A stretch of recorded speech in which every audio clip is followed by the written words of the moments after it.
Hello বন্ধুরা, কেমন আছো সবাই? আমি আজকে আবার চলে এসেছি কুমোরটুলির দুর্গা প্রতিমার ভিডিও নিয়ে।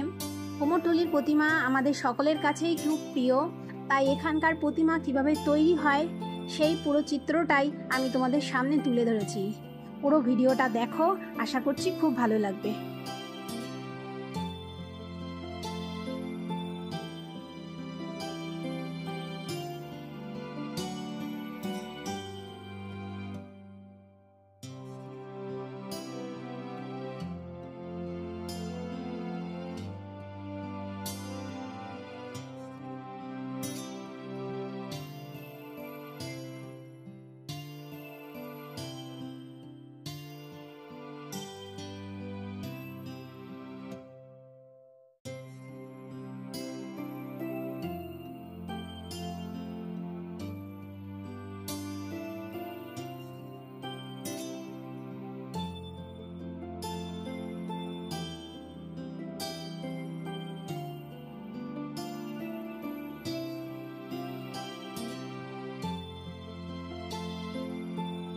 ভিডিওটি কেমন লাগলো বন্ধুরা আমাকে জানাও।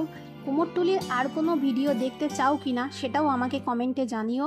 ভিডিওটি ভালো লাগলে লাইক করো আর সাবস্ক্রাইব করে দাও।